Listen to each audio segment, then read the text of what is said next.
果呢個比特幣嘅價錢真係再次穿翻呢個200 week 嘅 EMA 咧，我哋就話咧可能熊市真係會再次翻嚟啦。嗱，我自己咧喺4月底嘅時候咧已經同大家講咗，我認為咧熊市咧基本已經結束咗㗎啦，佢哋會賣出手上邊嘅 Bitcoin 嘅機會，甚至乎去到2026年底係高達80%喎，係唔係個市場知道啲咩話？都同大家講咧，呢個熊市重臨嘅5大元素。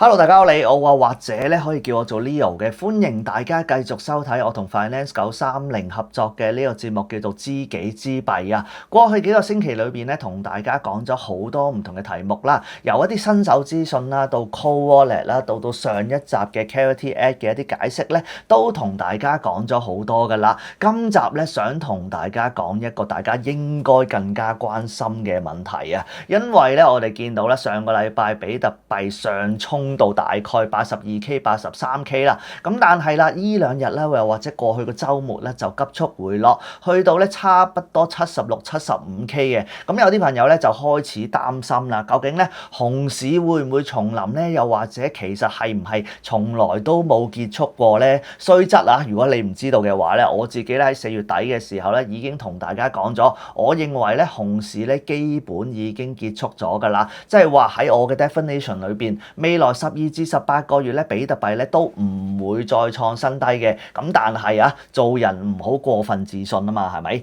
都要咧保留翻一啲咧有機會錯嘅機會嘅。咁所以啦，今日想同大家講下，如果真係嘅 touch wood，熊市真係仲喺度嘅話，有啲咩因素會令到呢一樣嘢發生咧？咁而家即刻去望一望，究竟而家最新嘅市況係點先？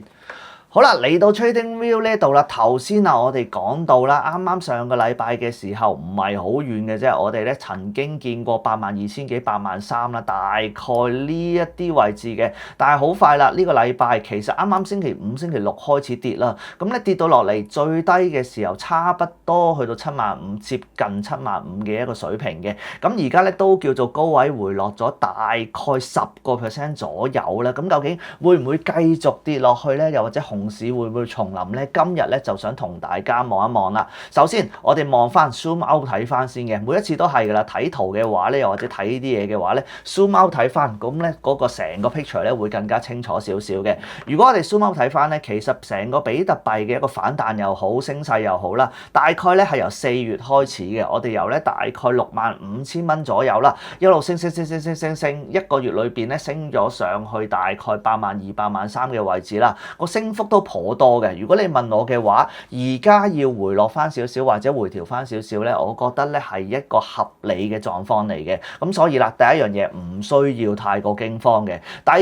樣嘢啦，同大家睇埋個周線圖啦，亦都同大家講咧，重臨呢個熊市重臨嘅5大元素，第一大元素會係啲乜嘢咧？咁之前同大家提到啦，我點樣決定呢個熊市基本結束咧？就係其中一個大嘅因素就係咧，比特幣升穿翻呢個200 week EMA， 即係呢條黃色呢條線，並且喺上邊維持2個禮拜或者以上嘅時間啦。咁我哋大概咧就由4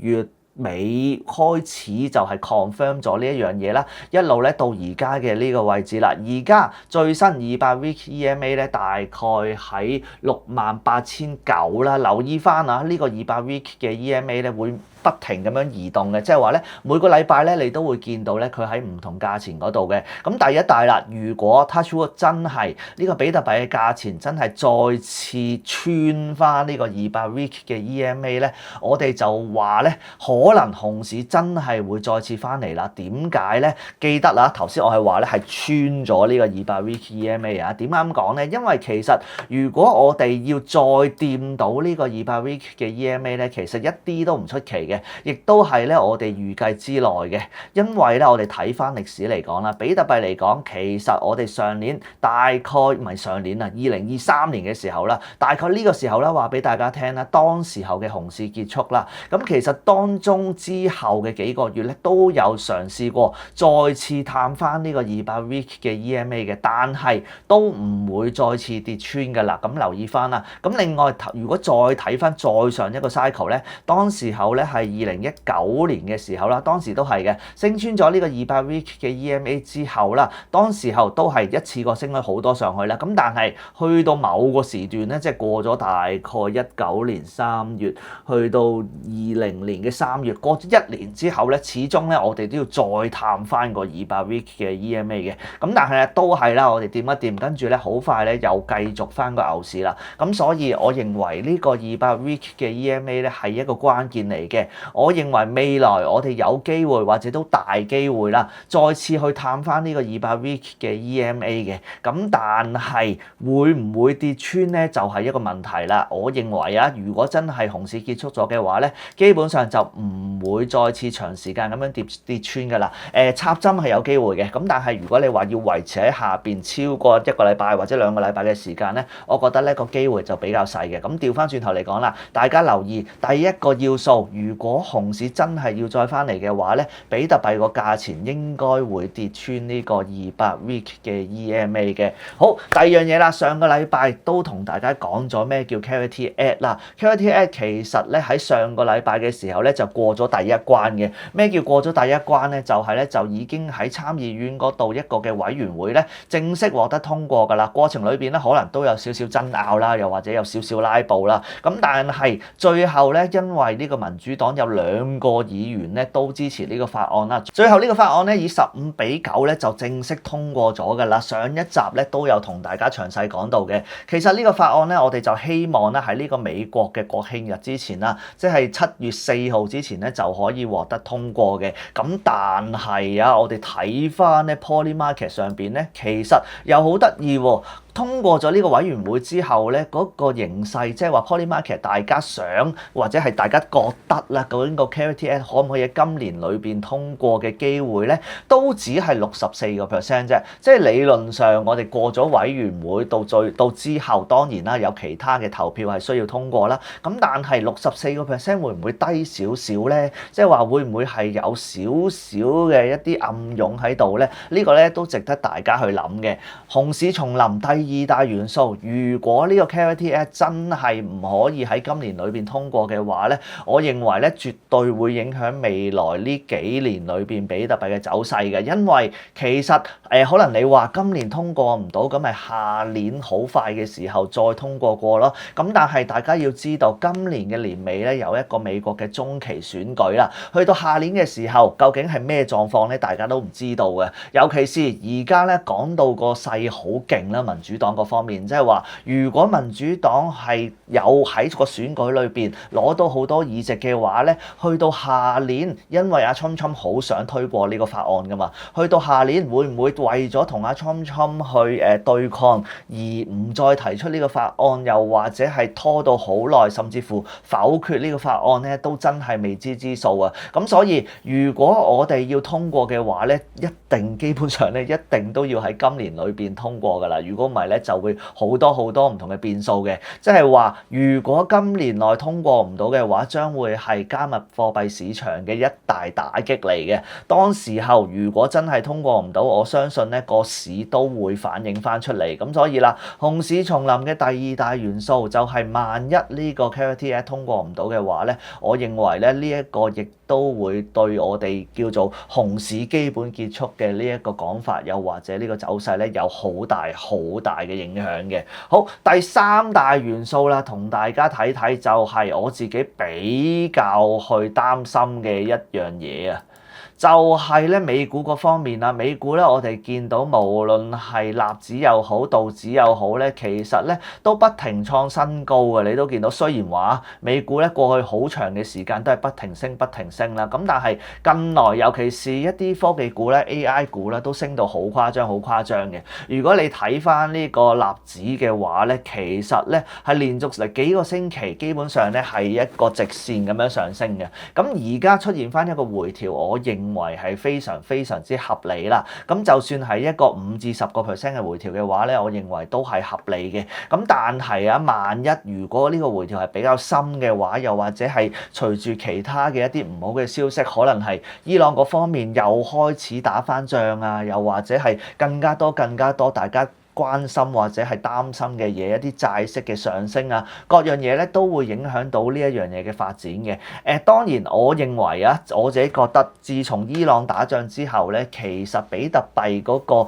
走勢同股票或者其他資產市場嘅一個關聯性咧，係慢慢咁降低緊嘅。咁但係到呢一刻為止，當然個關聯性都仲喺度啦。咁如果美股係大跌嘅話咧，比特幣都好難獨善其身嘅。可能個跌幅方面冇大家想象中咁大啦，又或者冇以前咁大啦。以前可能係美股跌10%，比特幣要跌15甚至乎20%嘅。咁但係而家可能慢慢啦，我哋會見到個形勢有少少唔同。咁但係咧，美股嗰方面都係我自己擔心嘅一大元素之一。如果美股突然間大跌嘅話，呢一個熊市重臨嘅機會咧係絕對有喺度嘅。好啦，第四大元素就係一啲我哋而家諗都諗唔到嘅嘢會發生啊！例如話啲咩咧？就係可能係我哋嘅 MSTR strategy 突然間話會賣好多嘅 Bitcoin 嘅。啱啱過去1-2個星期嘅時候咧，佢哋都宣布咗啦，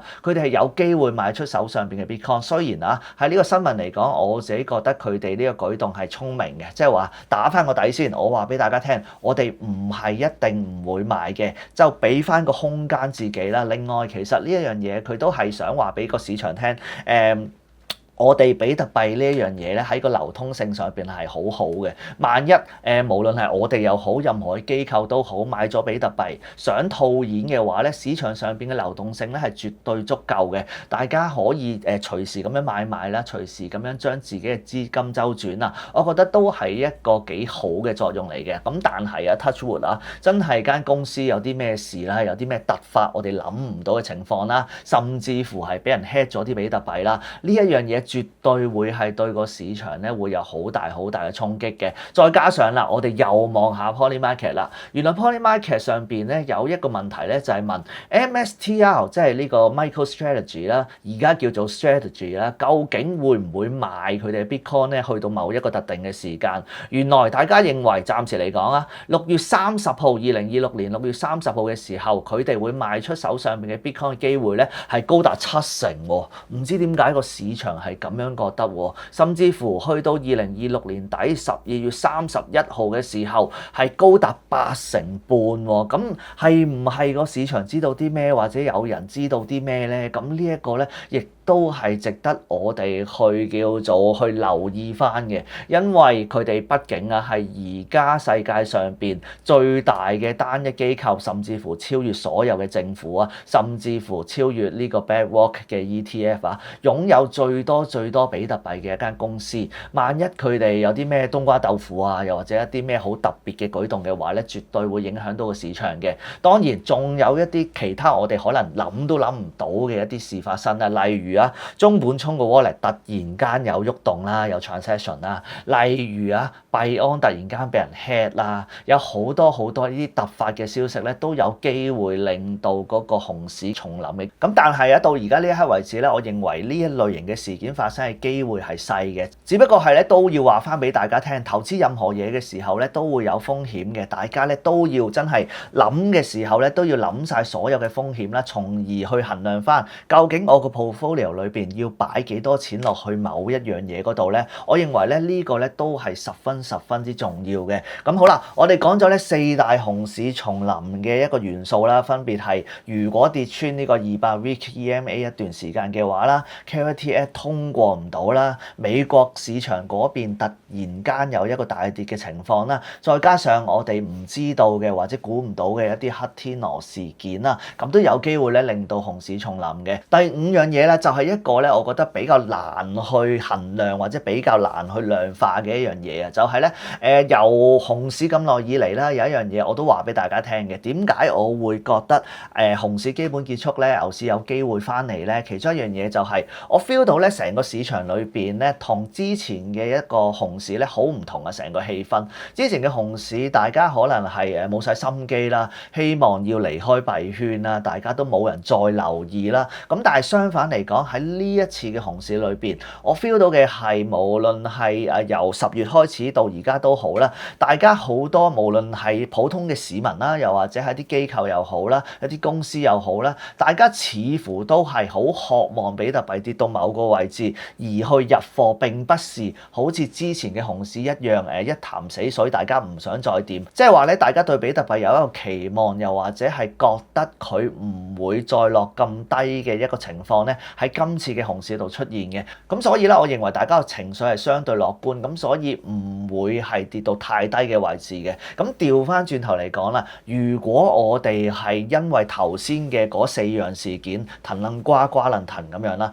令到個市場氣氛突然間大轉嘅，突然間大家你見到身邊嘅人全部都好冇心機啊，又或者係突然間覺得比特幣呢一樣嘢非常之唔可靠嘅，咁呢一個咧亦都係一個熊市重臨嘅一大元素嚟嘅。當然啊，講到呢度5大元素裏邊，如果你覺得比特幣長遠仍然都係有一個好大嘅發展空間，仍然認為我哋長遠比特幣係會升上去嘅，因為有供求關係啦，因為各樣嘅發展關係啦。當然，如果呢一樣嘢發生嘅時候，係一個好嘅機會去入市啦。正所謂咧，我自己係咁嘅。高賣低買咁樣嘛，咁如果呢啲情況出現之下咧，我諗咧到時候咧我都會再提大家嘅，可以留意翻 Finance 930嘅一個節目啦，又或者咧留意翻我自己嘅 channel 都 OK 嘅。咁所以啦，投資市場裏邊都係嗰句啦，大家留意好風險，知道翻有啲咩嘅因素會影響到個市場，同埋做好功課咧，呢一樣嘢咧先至係最重要嘅。今日咧講到嚟呢度啦，下一集咧我再同大家講講其他加密貨幣市場嘅一啲資訊。中意嘅話 share、like、comment 翻下邊話俾我知，下一集想知道啲乜嘢。今日講到嚟呢度啦，拜拜。